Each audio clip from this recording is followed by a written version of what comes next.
Isang magandang umaga, mga kakarapatan. Ano nga ba ang karapatan mo? Isa itong channel na nagbibigay kaalaman sa bawat Pilipino. Sa kanilang karapatan, kahit anong batas ay ating ipapaliwanag upang ikay maging ligtas at hindi maisahan ni naman. Bakit si Duterte pa rin ang gusto ng mga Pilipino? Sa kabila ng pangbabatikos ukol laban sa dating presidente na si Rodrigo Duterte, sa kadahilan ng kailangan daw itong managot dahil sa extrajudicial killing o kilalang EJK na nangyari sa kanyang termino. Maraming dahilan kung bakit ito binabatikos ng Kongreso mula Senado hanggang Representative, na pag-uusapan na inutos ng dating presidente ang di umano shoot-to-kill order sa mga pulis sa mga Pilipinong nasasangkot sa krimeng pangdroga.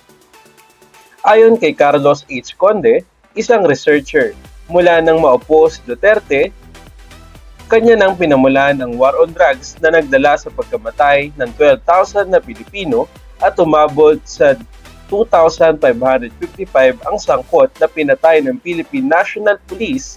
Sinasabi rin ni Conde na si Duterte at iba pang opisyales ang nag-utos sa pagpatay sa mga naakusahan na may kinalaman sa illegal na droga.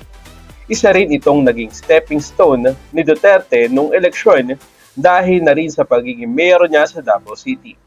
Dahil sa mga tumatak na kanyang sinabi, dahil na rin sa pagiging matapang sa pananalita ni Duterte, maraming Pilipino ang namangha sa kanyang katapangan. Dahil ang mga Pilipino ay nasanay sa madugo at may palaging krimen sa bansa.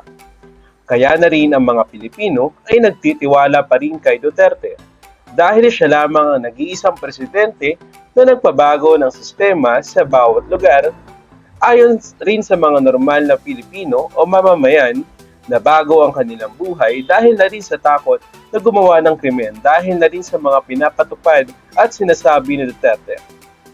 Marami ang namangha kay Duterte kahit na ito ay naakusahan na paglabag sa karapatang pangtao dahil na rin sa kanyang mga sinasabi.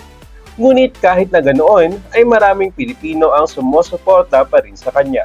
May mga dahilan kung bakit minamahal at sinusuportahan ng mga Pilipino si Duterte.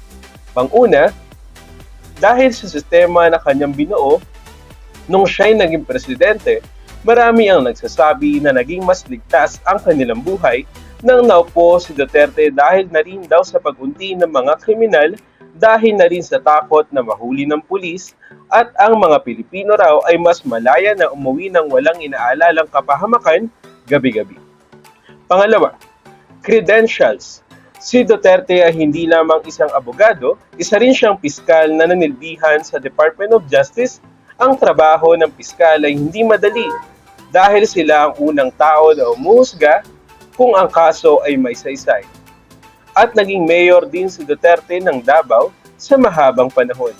Nabuo ang tiwala ng mga taga-Davao at mga Davaoenyo dahil sa matagal ng termino na nanilbihan sa syudad ng Davao. Pangatlo, talino. Nakikita rin naman sa kanya mga sagutan sa mga bumabatikos sa kanya katulad na lamang ng mga interview sa kanya sa Kongreso at kahit pa nung siya ay presidente ng bansa. Ang kanyang diskarte na ultimo mga magigiting na abogado ng bansa ay kanyang kinokontrol at siya pa ang naging leader ng mga ito.